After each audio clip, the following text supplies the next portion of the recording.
Hello guys, आज का जो हमारा सेशन रहेगा, आज की टॉपिक में हम लोग पढ़ेंगे ओप्स। हम लोगों ने पिछला इससे पहले कंट्रोल स्टेटमेंट पूरा कंप्लीट कर लिया था प्रोग्रामिंग के साथ एंड थ्योरिटिकल कंसेप्ट को पूरा कंप्लीट करने के बाद अभी आज की टॉपिक में हम लोग ओप्स पे डिस्कशन करेंगे कि what is the OOPs and why we use OOPs, what is the advantage of OOPs and disadvantage of. तो आज हम ओप्स सीखने वाले हैं। देन हम लोग अपने नोट्स पे आते हैं जहाँ पे हम लोग ने इससे पहले सीखा था सारी चीज़ों को। तो सबसे पहले हम लोग आएंगे अपनी नोट्स पे। क्लास लेवल बेसिक में जितनी भी चीज़ें थी, जैसे हम लोगों ने वेरिएबल सीखा था, कीवर्ड सीखा था, डेटा टाइप सीखा था, ये सारी चीज़ें हम लोग पहले पूरा सीख चुके। Come to the what is the oops in Java. OOPs क्या है जावा के अंदर? और भी लैंग्वेजेस में जैसे सी प्लस प्लस हो गई एंड इन सब में भी ओप्स का कंसेप्ट है। ये जो होता है ओप्स, ये होता है object oriented programming system. OOPS is object oriented programming system. What is the oops in Java? Java के अंदर OOPS in Java is a programming system that organize software design around object rather than function and logic. It provides concepts like encapsulation, abstraction, inheritance, and polymorphism to achieve code reusability, modularity, security, and real-world modeling. जावा के अंदर जो oops है वो एक programming system है जो real world के base पे, जो रियल में हकीकत में जो चीजें हैं, जो रियल वर्ल्ड से जो चीजें हो रही है उनसे पूरा उसी की बेसिस पे जावा प्रोग्रामिंग है। और ये सारी फंक्शन मत इसके जो ये कंसेप्ट जो प्रोवाइड करता है अपने अंदर, उसके अंदर जो कंसेप्ट आते हैं जैसे इनकैप्सुलेशन का हो गया। इनकैप्सुलेशन के थ्रू उस क्या प्रोवाइड करता है? सिक्योरिटी। जो अभी हम लोगों ने यहाँ पढ़ा, देखो सिक्योरिटी ये प्रोवाइड करता है encapsulation, abstraction, inheritance and polymorphism to achieve code reusability. Code reusability means कि उसका यूज करके हम लोग क्या कर सकते हैं, एक एक लाइन एक मेथड्स को बना के उसको बार बार यूज कर सकते हैं। कोड रियूजिबिलिटी और मॉडुलरिटी। मॉड्यूलर, अलग अलग अलग अलग पार्ट में हर मेथड्स का, हर पार्ट का अलग अलग होते हैं और एकदम क्लियर होते हैं कि ये कोई भी अगर इसको समझना चाहे और पढ़ना चाहे तो वो आसानी से इसको समझ सकता है। सिक्योरिटी, इसके अंदर सिक्योरिटी होती है। इसकी फील्ड जो होती है वो प्राइवेट होती है, हर कोई नहीं इसको एक्सेस कर सकता। एंड रियल वर्ल्ड मॉडलिंग, और रियल वर्ल्ड के बेसिस पर होती है। जैसे इसके अंदर रियल वर्ल्ड में बैंकिंग हो गया, बैंक हो गया, कार हो गई एंड ह्यूमन से रिलेटेड पेरेंट्स हो गए। ये सारा रिलेशन, पेरेंट्स का रिलेशन, बैंकिंग का रिलेशन, कार का रिलेशन, व्हीकल का रिलेशन, ये जो रियल वर्ल्ड में है ना, ये सारी चीजों के बेसिस पर ही इसके प्रोग्राम को हम बनाते हैं। तो क्या है वो? Oops in Java is a programming system that organizes software design around objects rather than function and logic. It provides concepts like encapsulation, abstraction, inheritance, and polymorphism to achieve code reusability, modularity, security, and real-world modeling. ये है OOPS। और सबसे best definition ये है। Interview में mostly ये question आ जाता है कि what is the OOPs. Then जो बेटर वे एक्सप्लेन करने का ओप्स है कि OOPs in Java is a programming system that organize software design and around objects rather than function and logics.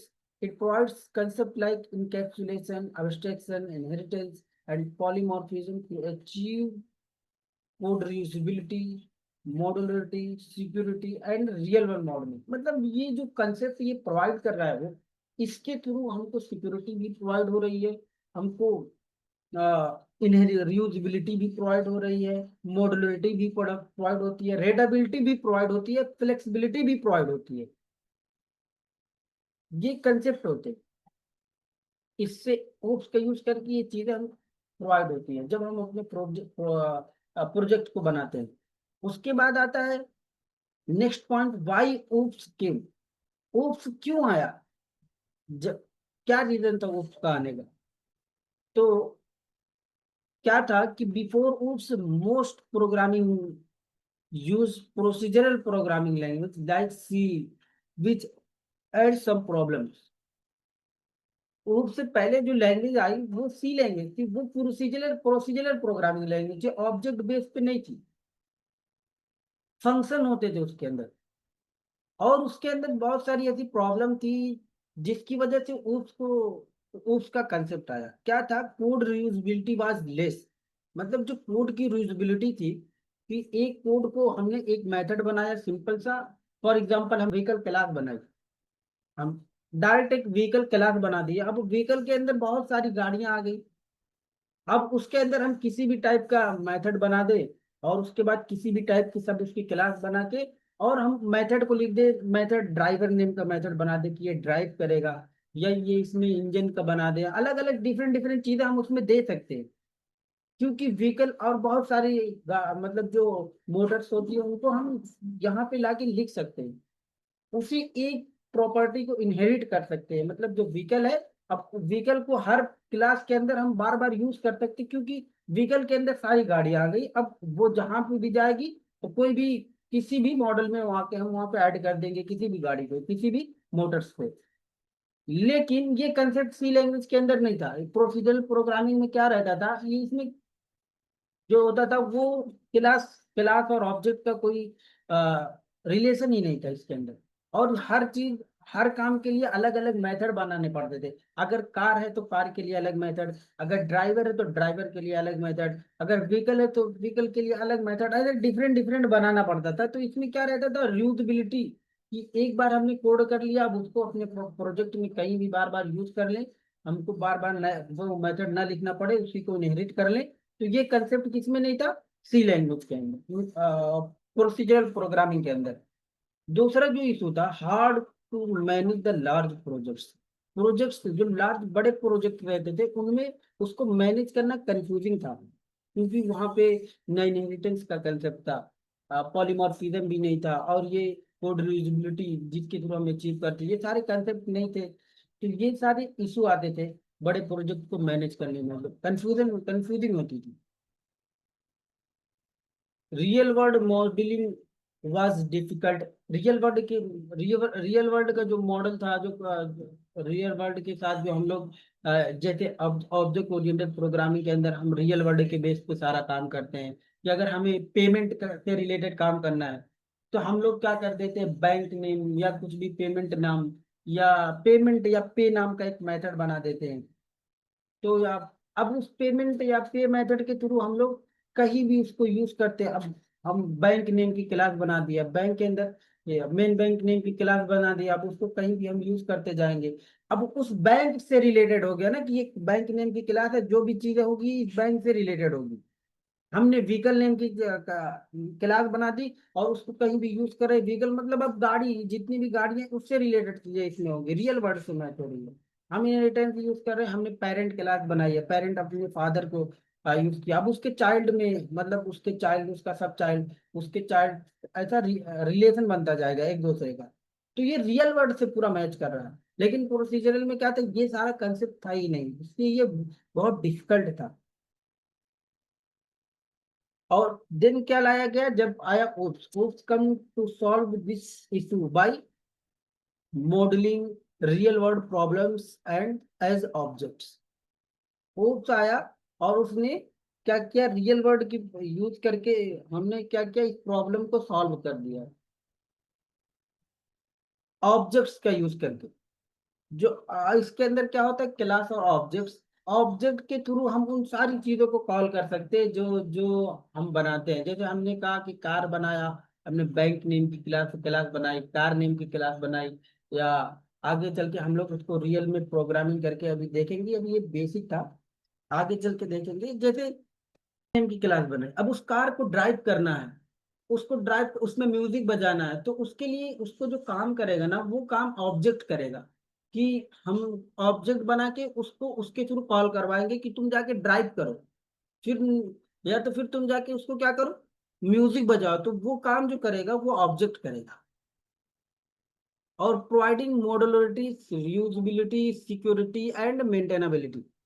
ये मॉड्यूलरिटी प्रोवाइड करता है। मॉड्यूलरिटी, इसमें क्या होता है कि कोड हमारे डिफरेंट डिफरेंट होते हैं, अलग अलग पार्ट में होते हैं, और उसको समझने में भी आसानी होती है, इजी होता है, और फिर हम लोग रीडेबल भी होता है कि हम आसानी से उसको पढ़ सके, कोई इशू नहीं होता। और रीयूजेबिलिटी, रीयूजेबिलिटी हम इनहेरिटेंस का यूज करेंगे। इनहेरिटेंस के अंदर क्या होता है कि एक क्लास रहेगी, उस पेरेंट क्लास को चाइल्ड एक्सेस करेगी, तो उसकी सारी प्रॉपर्टीज हम यूज कर सकते हैं। देन उसको भी कोई अदर क्लास यूज कर ले तो वो भी उसको एक्सटेंड कर ले तो वो भी उसकी प्रॉपर्टी के यूज करेगी। तो एक कोड एक बार लिख के हम बार बार उसको यूज करते हैं, रीयूजेबिलिटी। और सिक्योरिटी आती है। सिक्योरिटी हम इनकैप्सुलेशन, इसके अंदर एक पार्ट आता है उसके अंदर, इनकैप्सुलेशन।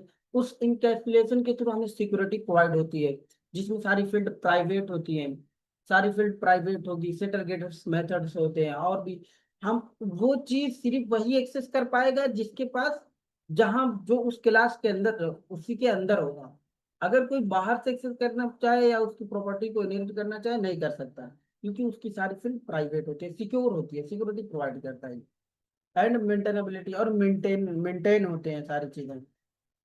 फिर making software scalable and less error prone. मतलब जो हमारे प्रोजेक्ट, जो इसमें हम प्रोजेक्ट जो ओप्स का यूज करके बनाते हैं, वो मेंटेनेबल स्केलेबल होते हैं, लेस एरर, कम एरर के चांसेस होते हैं, क्योंकि हर चीजें अलग अलग होती है, अलग अलग पार्ट में, डिफरेंट डिफरेंट में। और एक ही चीजें को रीयूजेबिलिटी भी प्रोवाइड हो जाती है, सिक्योरिटी भी प्रोवाइड हो जाती है। ये क्या था, ये पॉइंट था कि ओप्स आके इन सारी प्रॉब्लम को क्या किया, सॉल्व किया। और क्यों, रीजन क्या था ओप्स आने का, तो ये था कि ओप्स से अगर ना, का कंसेप्ट नहीं था, देन प्रोसीजरल प्रोग्रामिंग थी, तो ये इशू था। और ओप्स जब आया तो उसने क्या किया, ये इशू को सॉल्व किया, और फिर ये इतने हमको एडवांटेज प्रोवाइड किए कि ये इशू है प्रोसीजरल प्रोग्रामिंग के अंदर, इसलिए इससे बेटर जो है वो ऑब्जेक्ट ओरिएंटेड प्रोग्रामिंग है, इसका यूज करो। अभी एडवांटेज ऑफ ओप्स, ओप्स के एडवांटेज क्या, कोड रियूजेबिलिटी। सबसे पहला जो हम लोग यूज करेंगे इनहेरिटेंस के through, allow reusing existing code, मतलब उसी कोड, जो कोड है उसको हम बार बार यूज करेंगे, कोड रियूजेबिलिटी, हमें बार बार कोड नहीं लिखना पड़ेगा। Modularity, code is divide into classes and objects making it organize. ये जो इसके पार्ट होंगे कोड के, वो ऑब्जेक्ट में, क्लासेस में, मेथड्स में अलग अलग डिवाइड होते हैं। और सिक्योरिटी, सिक्योरिटी जो होती है, सिक्योरिटी के थ्रू हम इनकैप्सुलेशन के थ्रू सिक्योरिटी अचीव करते हैं, जो hides data using private variable. ये इनकैप्सुलेशन का एक कंसेप्ट आता है ओप्स के अंदर, जिसके थ्रू हम लोग अपनी प्रॉपर्टी को क्या करते हैं, अपनी फील्ड को हाइड कर देते हैं। Flexibility and scalability, easy to add new feature with minimal changes.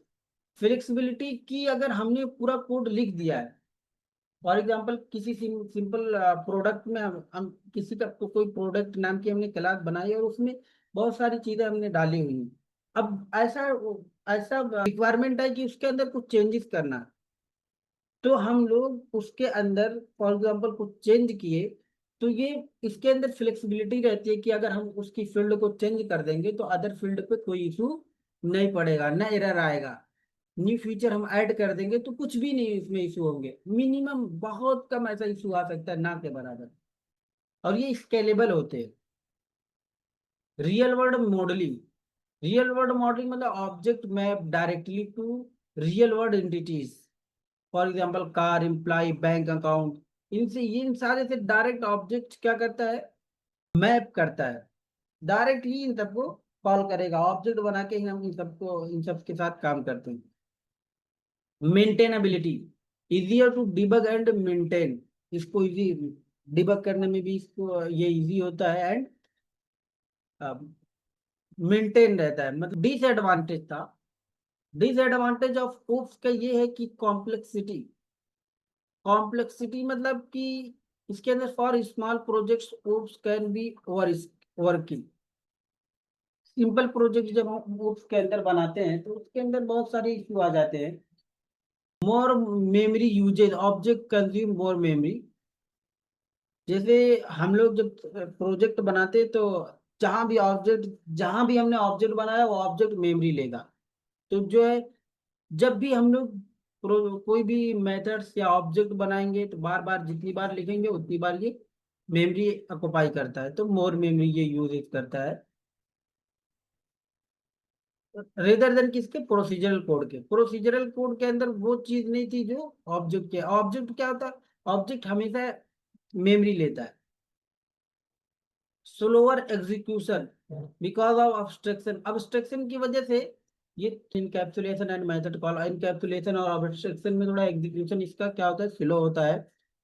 Learning का beginner find OOPs harder than procedural programming, beginner के लिए थोड़ा ये उप्स का कंसेप्ट डिफिकल्ट है रेदर देन प्रोसीजरल प्रोग्रामिंग के। तो ये इसके सारे डिसएडवांटेज थे उप्स के, 4 डिसएडवांटेज है। और ये इतना 6 हमने एडवांटेज देखे, और फिर रीजन क्या था, ये इतनी चीजें हो गई। अभी जो इसके अंदर नेक्स्ट पॉइंट आता है, ये एक था अभी ऊपर ऊपर का, जो हमें डिफिनीशन मतलब डिफिनीशन जो इंटरव्यूअर को हम बताते हैं वो डिफिनीशन थी कि जब भी हमसे पूछेगा व्हाट इज द वुड, तो देन हम लोग एक जो गुड वे, जो बेटर वे जो सुनना चाहता है कि वो क्या है, तो हम लोग यहाँ पे जो लिखिए ये सबसे बेटर डेफिनेशन है कि, तो ये था। ये अभी आता है ऊप्स के अंदर, ये था what is the oops, why can oops, advantage and disadvantage. जो मेन चीज इसके अंदर होती है वो इसके अंदर आती है 6 चीजें जो हम लोग बोलते हैं ऊप्स के pillars, pillars of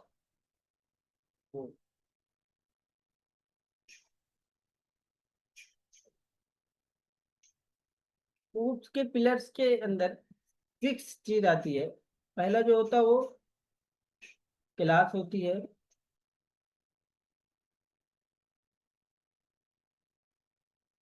point class होगा।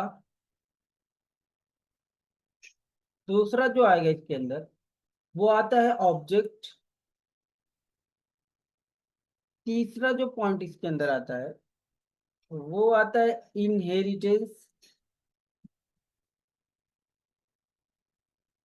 चौथा जो आता है, ये 4 पॉइंट जिसका है वो है इन सेक्शन।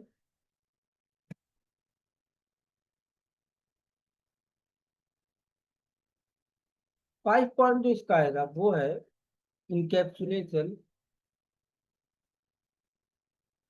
जो आता है पॉलीमॉर्फिज्म। ठीक है, ये 6 पिलर होते हैं उसके, class, object, inheritance, abstraction, encapsulation and polymorphism. पहला पॉइंट जो देखेंगे इसके अंदर वो क्लास।